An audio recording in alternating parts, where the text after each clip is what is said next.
जन्माला आलेलं हे दीपाताईचं बाळ क्लेफ्ट पॅलेट म्हणजे काय याच्यापासूनच सुरुवात होती. काय हे त्यांनाही माहिती नव्हतं. आत्ता जसं दीपाताईंनी सांगितलं तसं की दूध पिल्यानंतर बाळ काळं निळं होत होतं, नाकातून तोंडातून दूध बाहेर येत असे, त्याच्यामुळे त्या खूप घाबरून जात असत. परंतु काय होतं याचं काहीच निदान होत नव्हतं.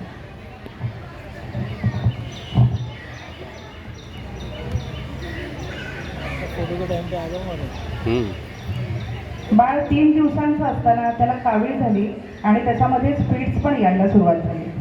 निदान काही त्याला होईना त्या दिवसापासून दीपाताई आणि चेतन सर यांचा खडतर प्रवास सुरुवात झाली. बाळ 5 दिवसाचे असताना त्याच्या जवळजवळ 137 या टेस्ट करण्यात आल्या, वेगवेगळ्या प्रकारच्या टेस्ट. पण तरीसुद्धा नक्की काय आहे, कुठला आजार आहे हे काही वेळा समजेच ना. हिंदूजा हॉस्पिटलमध्ये 2 महिने राहिल्यानंतर डॉक्टरांनी सांगितलं की हा मुलगा आयुष्यात कधीच उभा राहणार नाही. डॉक्टरांचं म्हणणं असं की हा जरी समजा जगला तरी सुद्धा तो एक फक्त मांसाचा गोळा असेल आणि पूर्णपणे मंदबुद्धी असू शकेल, असा त्यांनी विचार केला. आणि दीपाताईंना विचारलं की काय करायचं हे तुम्ही ठरवा. पण दीपाताईंचा देवावरती खूप गाढ विश्वास आहे. स्वामींच्या वरती त्यांचं हे आहे, त्यांच्यावरती स्वामींचा वरदहस्त आहे. त्यांनी तो निर्णय घेतला की काही झालं तरी मी त्याला किने जन्म दिलेला आहे तर त्याची जबाबदारी मी पूर्ण घेणार. देवापेक्षा कोणताही डॉक्टर मोठा नाही, ही त्यांनी सिद्ध केलं. आणि त्यांनी सांगितलं मी वाढवणार. त्याला सपोर्ट होता त्यांच्या आईचा आणि आजीनी पण दीपाताईंना खूप सपोर्ट केला त्यांच्या आईनी. त्याच्यामुळे त्यांनी तो निर्णय फिक्स केला आणि आज आपण पाहतो आहोत आपल्यासमोर जे काही आहे ते. खरोखरच म्हणतात तसं देव तारी त्याला कोण मारी. जिथे देव तारणारा असतो त्याला कोणीच काही करू शकत नाही, हे नक्कीच खरं आहे. एकीकडे हे सर्व चालू असताना अजून एक आघात असा झाला की बाळाला हार्ट वॉलच नाहीये, हे त्यांच्या लक्षामध्ये आलं. पुन्हा प्रश्नचिन्ह की आता काय करायचं. रोज एक नवीन आजार डोक्यावरती काढत होते आणि त्यासाठी लढण्यासाठी बाळाचे आई बाबा सतत तत्परतेने तयार असत. बाळाच्या 4थ्या महिन्यापासून दीपाताई आणि बाळ 1 वर्षभर हॉस्पिटलमध्ये होते. पूर्ण 1 वर्ष हॉस्पिटलमध्ये राहणं म्हणजे काही सोपं काम नाहीये, जिथे की फक्त बाळ आणि आई. या ठिकाणी त्यांनी वाडिया हॉस्पिटलमध्ये त्यावेळी त्यांना ऑपरेशनचा खर्च 5 लाख रुपये सांगितला. हिंदूजा हॉस्पिटलमध्ये सांगितला. त्यावेळेला तो त्यांना परवडणारा नव्हता. त्याच्यानंतर मग त्यांनी वाडिया हॉस्पिटलमध्ये गेल्या आणि तिथे त्या ट्रीटमेंटला बाळाची सुरुवात झाली. आर्थिकदृष्ट्या शक्य नसल्यामुळे ऑपरेशन केलेच नाही. जयच्या बाबांची पण नोकरी नवीन, व्यवसाय नवीन, त्याच्यामधून त्यांनी सुरू केला होता. दिवसाचा रात्र करून त्यांनी बाळाची ट्रीटमेंटचा खर्च कसा आपण भागवायचा याचा विचार केला आणि त्यांनी सुरुवात केली.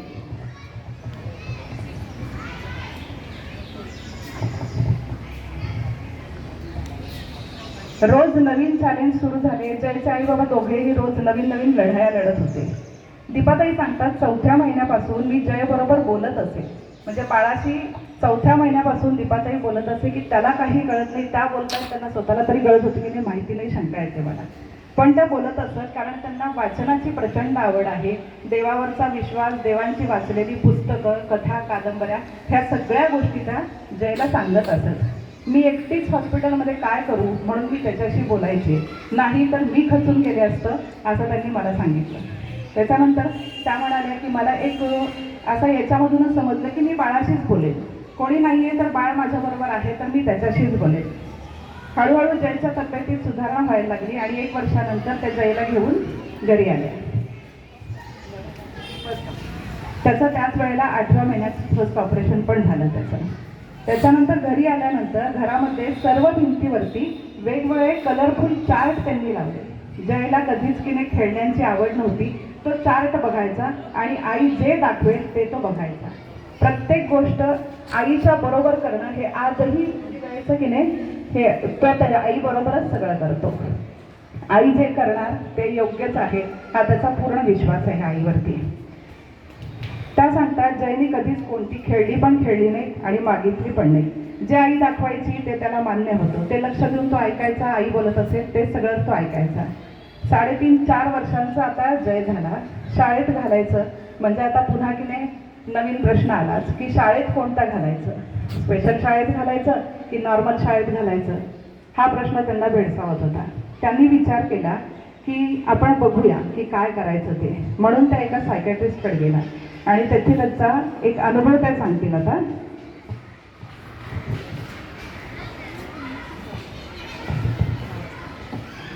सायकॅट्रिस्टकडे गेले. सायकॅट्रिस्टने सगळी त्याची टेस्ट केली. त्यांनी सांगितलं ह्याला मराठी मीडियममध्ये घाला.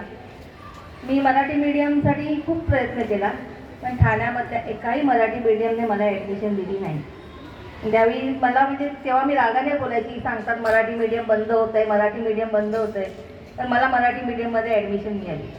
नॉर्मल स्कूलमध्ये घालायचं का कुठच्या दुसऱ्या स्कूलमध्ये घालायचं, याच्यासाठी त्यांनी त्याची टेस्ट केली. आणि तेव्हा मी त्याला सारखं त्याला ॲस्ट्रॉनॉट म्हणून ते सगळं पुस्तकं दाखवायची. तर तेव्हा तो बोलायचा मला ॲस्ट्रॉनॉट व्हायचं. सायकॅट्रिस्टने त्याला प्रश्न विचारला की तुला ॲस्ट्रॉनॉट व्हायचं, मग तुला माहिती आहेत का ॲस्ट्रॉनॉटची नावं? आणि तेव्हा जवळजवळ तो 4-4.5 वर्षाचा होता, कारण मी त्याला स्कूलमध्ये उशिरा घातला. तर त्याने सांगितलं हो मला माहिती आहे. मग त्यांनी विचारलं त्याला की सांग बरं पहिला ॲस्ट्रॉनॉट कोण? त्याने उत्तर दिलं हनुमान. हां, तर ते म्हणालं कसं काय? तर त्याने सांगितलं सन. पूर्ण बोलता येत होतं, शब्द समजायचे पण नाही. तो सांगतो सनला पकडलं ना हनुमानने. मग ती सायकॅट्रिस्ट बोलली ह्याची तर बुद्धी एकदम चांगली आहे, हा ICICI बोर्डला पण करू शकतो. पण हा विचार अजूनपर्यंत मीही नाही केला आहे की हनुमान पहिला गेला असेल. अशा तऱ्हेने त्यांनी कलरचे पण घेतले. आणि ह्याने कलरचं पण म्हणजे रेड येल्लो वगैरे, पण त्याच्यामध्ये कुठचे शेड कलर होतात त्याची तो उत्तरं देत होता. पण त्यांनी सांगितलं हा नॉर्मल स्कूल सहज करू शकेल, पण शक्यतो मराठी मीडियममध्ये घाला, त्याला खूप चांगलं होईल. पण मराठी मीडियममध्ये ॲडमिशन नाही. असा आपण कोणीच विचार करू शकणार नाही की हनुमान हा पहिला ॲस्ट्रॉनॉट असू शकेल. का तर सूर्याला गवसणी घालायला जाणारा पहिला हनुमान हे फक्त अजयसारखा विद्यार्थीच विचार करू शकतो. त्याच्यासाठी एकदा टाळ्या झाल्या पाहिजे. मराठी शाळेत प्रवेश मिळाला नाही, म्हणून मग त्यांनी शेवटी श्रीमामध्ये त्याचा प्रवेश घेतला. श्रीमामध्ये ज्युनियर KG मध्ये त्याचा प्रवेश झाला. पण शाळेमध्ये मुलं त्याला खूप त्रास देत असत. म्हणजे कोणी मिसळून घेणार नाही किंवा सतत त्याची चेष्टा मस्करी टिंगल करणं हे खूप केलं. बऱ्याच टीचरनाही त्याला त्रास दिला.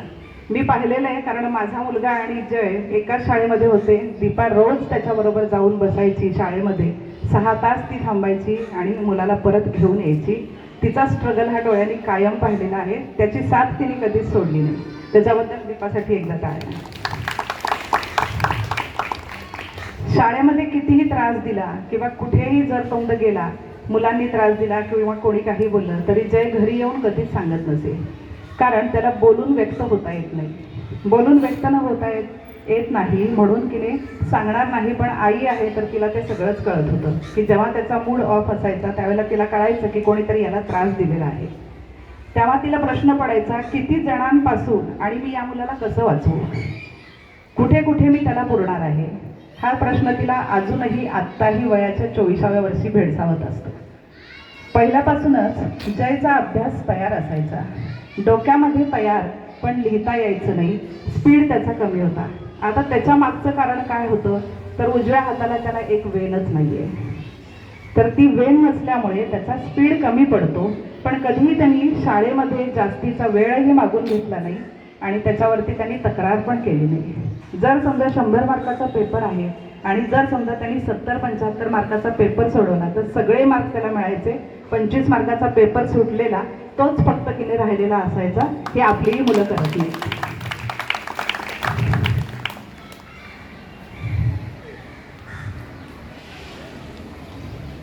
10वीमध्ये त्याला 20 मिनिटाचा वेळ जास्ती मिळत होता, पण त्यांनी तो घेतला नाही आणि त्याला 79% मार्क मिळून तो उत्तीर्ण झाला.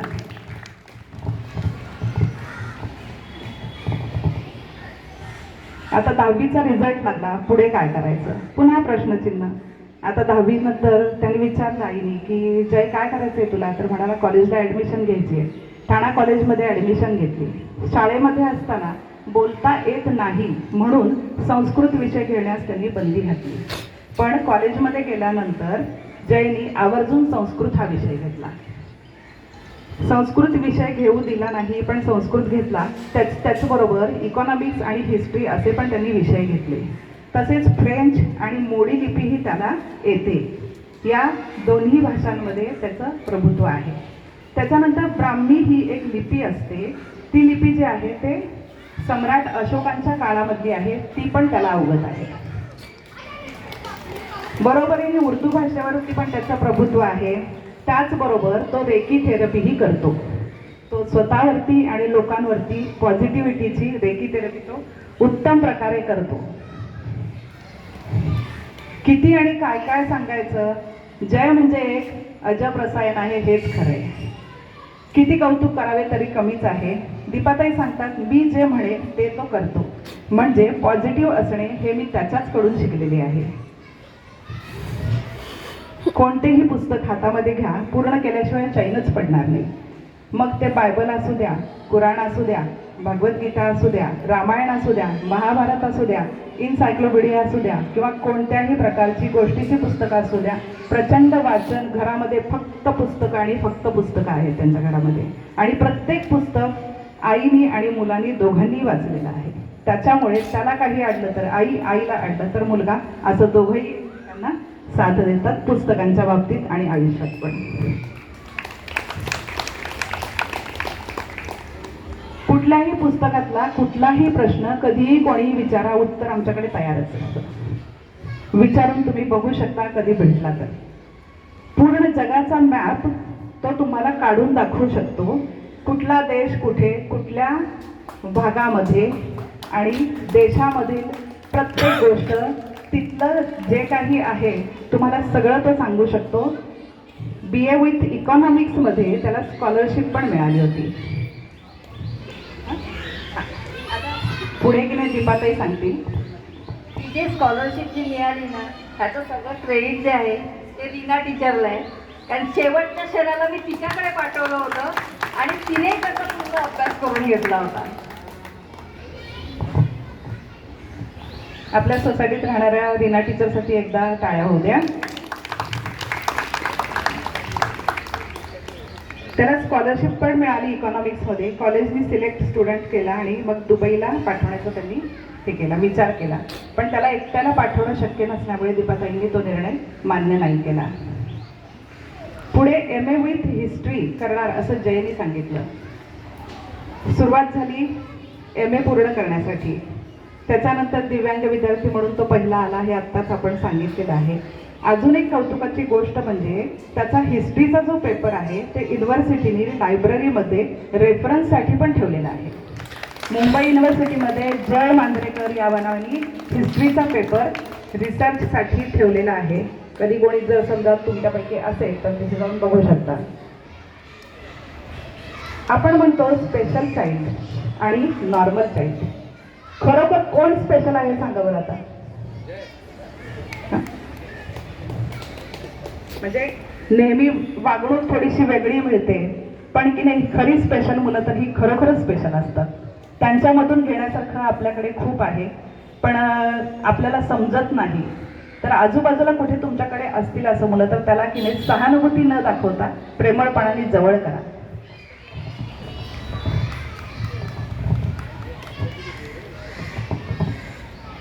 आता थोडंसं बाबांच्या बद्दल.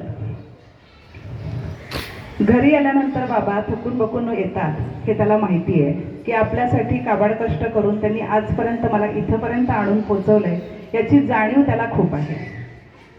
घरी आल्यानंतर बाबांच्या हातामध्ये पाण्याचा ग्लास देणं, त्याच्यानंतर त्यांना विचारणं की तुम्ही दमला आहात का. आपली मुलं करत नाही का. त्यावेळेला दीपा सांगते, रोज रात्री झोपताना बाबांच्या पायांना तेल लावून देणे हा त्यांनी निश्चय केलेला आहे. स्पेशल मुलगा आहे तो, म्हणून हे सगळं करतोय. खरोखरच हे सगळं कौतुकास्पद आहे. जयची आई सांगते, मला माझ्या मुलाने आर्मी ऑफिसर व्हावे असे पण वाटते.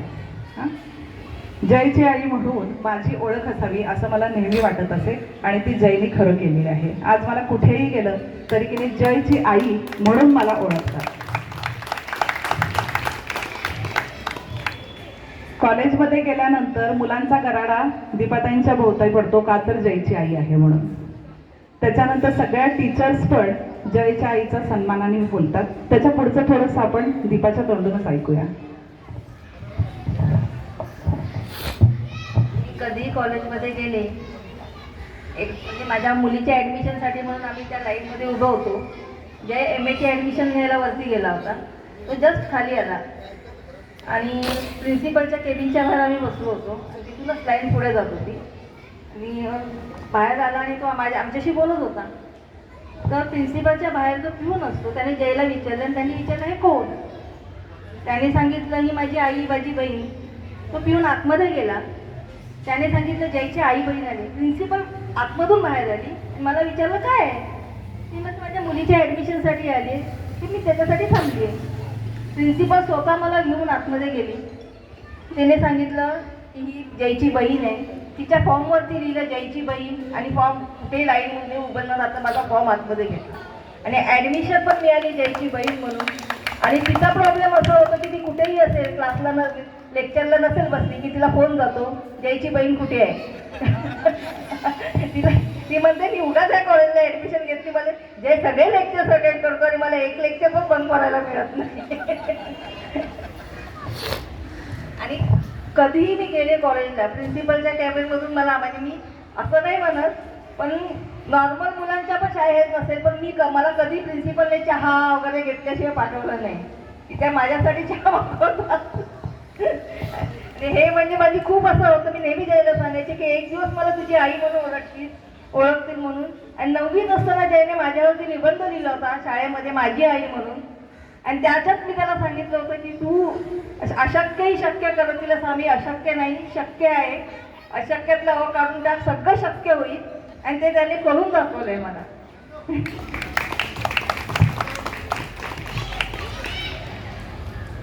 जयची लहान बहीण कनक याच्यावरती जयचं खूप प्रेम आहे, कारण भांडण करण्यासाठी एक हक्काचा माणूस आहे त्याच्याकडे.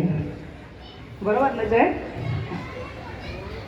दोघं पण खूप मस्ती करतात, पण प्रेमही दोघांचं तितकंच आहे. कनक त्याला कुठला ड्रेस घालायचा, कसं राहायचं, कसं वागायचं ह्याचं सगळं ट्रेनिंग देत असते आणि जय तिला फॉलो पण करतो. कनकला कॉलेजमध्ये जयची बहीण म्हणून ओळखतात तेव्हा ती सांगते मला खूपच भारी वाटतं की मी जयची बहीण आहे. जयचा पुढील प्लॅन जो आहे तो की नाही MPSCची तयारी करतोय सध्या. त्याने त्याची सुरुवात पण केलेली आहे. जयची आई म्हणते मुलगा 25 वर्षाचा झाला तरी सुद्धा अजून माझा काही संघर्ष संपलेला नाहीये. मी त्याला एकट्याला सोडू शकत नाही, एकट्याला कुठे पाठवू शकत नाही. कधी कोण त्याचा फायदा घेईल सांगता येत नाही. अजूनही संघर्ष चालूच आहे, पण लवकरच तिचा संघर्ष संपेल अशी आपण देवाकडे प्रार्थना करूया. लोक विचारतात अवॉर्ड मिळालं ते सगळं ठीक आहे हो, पण पोटापाण्याचा धंदा काय. लोकांना खूप पडलेली असते हो, पोटापाण्याचा धंदा काय असं विचारतात. 25 वर्षाच्या मुलाचं काय पोटापाण्याचं. त्यावेळेला ती म्हणते याच्यावरती मी काय उत्तर देऊ. म्हटलं तू काहीच उत्तर देऊ नकोस, तो स्वतःच प्रूव्ह करेल ती सगळी गोष्ट. जय सर्वांच्या समोर येईल म्हणजे 2 वर्षामध्ये MPSC पास होऊन ऑफिसर बनेल, त्यावेळेला पोटापाण्याचा धंदा काय असतो हो तो स्वतःच सांगेल. सर्वांच्या समोर येईल त्यावेळेला जय तिने स्वतः उत्तर देईल असं तिला सांगितलं. त्यावेळेला ती म्हणाली तुझ्या तोंडात साखर पडो आणि तसंच होऊ दे. अशा या हिरकणीला आणि तिच्या बाळाला आमचा की नाही सलाम. अजून एक गोष्ट सांगायची आहे. जयची आई म्हणते सतत हसतमुख असते दीपा. आपण सोसायटीतले सगळे तिला ओळखतो. कधीच आपल्याला आत्ता आपण सांगितलं म्हणून कळालं, नाहीतर कोणालाच हे सगळ्या गोष्टी माहिती नव्हत्या. सतत हसतमुख असणे. आणि ज्यांना माहिती होतं ते लोक म्हणायची की सारखी हे हसत कशी असते, एवढे प्रॉब्लेम असतील तर.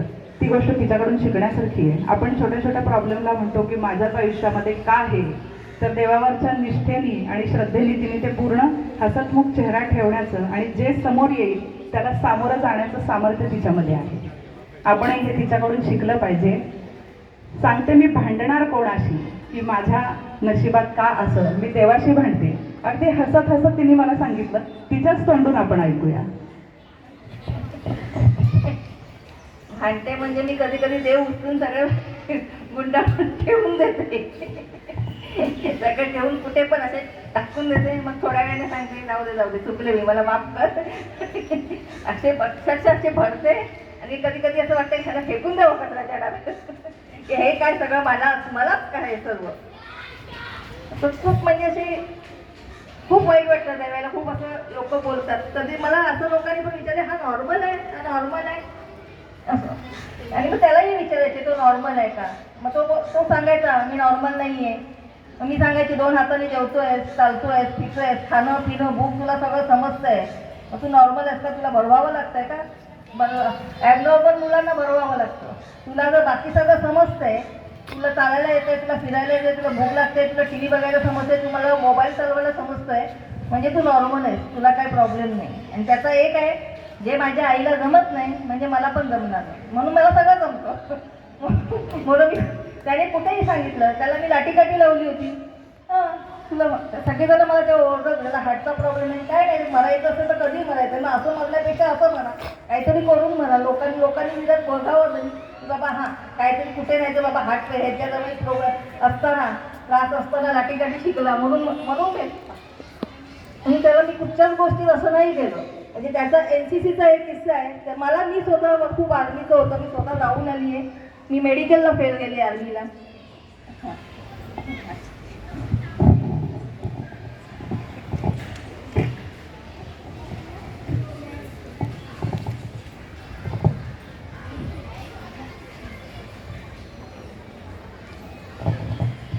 जयची आई म्हणून तर आपण आता तिचा प्रवास सगळा बघितला.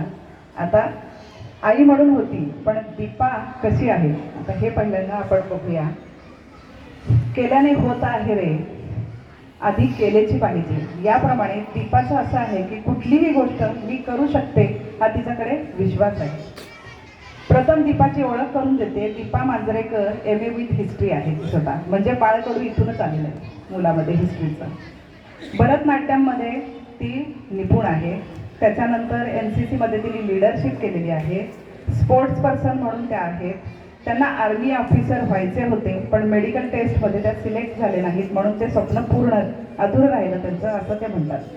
पण हे तिला असं, मला असं वाटतं की देवाच्या मनामध्ये काही वेगळंच होतं, म्हणून त्यांना ते करता आलं नाही.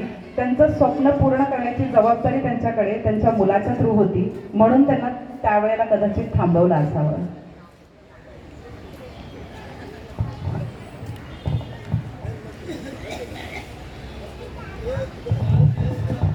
मला जयला NCCला घालायचं होतं आणि मी त्याला सारखे व्हायचं तू NCC कर. कारण मी माझा स्वतःचा अनुभव सांगते. आणि मी प्रत्येकाला सांगेन की ह्या मुलांना छोटा तुमच्या की तुम्ही हे ट्रेनिंग द्या, कारण निर्णय क्षमता ह्याने खूप वाढते. मी स्वतः हायकिंग ट्रेकिंग केलेले आहे. मी महाराष्ट्राचे सगळे किल्ले स्वतः फिरलेली आहे आणि हिमालय पण सगळं केलेलं आहे. म्हणजे अक्षरशः रॅपलिंगपासून केलं आहे. मी फायर ब्रिगेडचा कोर्स केला आहे. मी सिव्हिल डिफेन्समधून नॅशनल लेवलला कॉम्पिटिशनला गेलेली आहे. मी RDची परेड अटेंड केलेली आहे.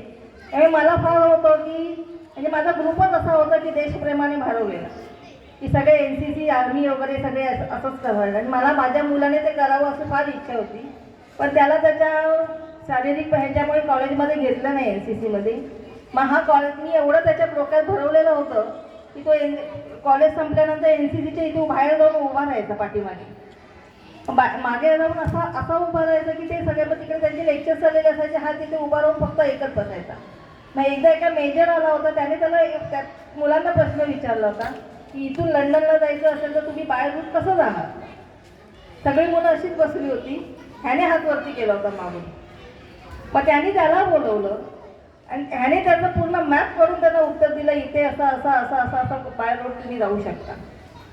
आणि तेव्हा त्यांनी त्या मेजरनी जे आले होते त्यांचा एक ग्रुप आहे सप्तसिंधव म्हणून, जिथे पूर्ण भारतात म्हणजे इंडियातले, पाकिस्तान बाहेरच्या देशातले मेजर म्हणजे अगदी कारगिल लढलेले वगैरे सगळे आर्कोलॉजिस्ट वगैरे सगळे आहेत. राहुल साहेब पण आहेत त्याच्यामध्ये, राहुल भाऊ या ग्रुपमध्ये. आणि त्याच्यामध्ये सगळे मोठे मोठे आणि सगळे एवढ्या मोठ्या चर्चा चालतात त्याच्यात की आपल्या हिंदुत्वाचा की कसं केलं पाहिजे, आपल्या देशाबद्दल कसं केलं. आणि त्या ग्रुपमध्ये जे आहे कौतुक आहे. आणि ती एकदम म्हणजे माझ्यासाठी मला तेव्हा समजलं होतं तेव्हा मला खूप एकदम हे झालं होतं की एवढे मोठे आणि मी म्हणायची जे हे काय करतोय तू, हे कोण आहे? तर ते सांगायचे. तेव्हा तर मी त्यांचं वाचलं की हे कारगिल लढलेले कर्नल आहेत, मेजर आहेत, मोठे मोठे आर्कोलॉजिस्ट आहेत आणि इंडियातले नाही तर पाकिस्तानपासून आहेत आणि अरुणाचल प्रदेश वगैरे सगळे म्हणजे तिकडे ज्या घटना चालतात भले इकडच्या लोकांना माहीत नसतील पण तिथल्या छोट्या छोट्या घटना ह्या त्याच्यात असतात आणि त्याच्यावरती काय चाललं आहे तिथे देशामध्ये हे सगळं तिथे त्याचं डिस्कशन चाललेलं असतं की आपल्या देशासाठी आपण काय केलेलं पाहिजे. एवढं सगळं त्याच्यामध्ये सगळं चाललेलं असतं. आणि आमचे एक स्वामीजी आहेत ज्यांच्याकडे आम्ही म्हणजे ते असेच फ्रीमध्ये क्लासेस घेतात. कृष्ण चैतन्य आनंद म्हणून ते अथर्वशीर्ष म्हणजे आपल्या हिंदूच्या ह्याच्यामध्ये आपली स्तोत्र आपण चुकीचे बोलले तर काय परिणाम होतात ते स्वतः IITचे आहेत आणि त्यांनी संन्यास घेतलाय. IIT मध्ये ते होते आणि त्यांनी संन्यास घेतला की आपल्या देशाचं जे प्रॉब्लेम्स आहेत जे आपले देश मंदिरं जात आहेत मग ते आता तेलंगणाला स्थायिक असतात आणि तिथे त्यांनी अशी एवढी मंदिरं आहेत की ज्याच्यावरती आपले हिंदूचे ध्वज त्याने लावले बाकीच्या याचे ध्वज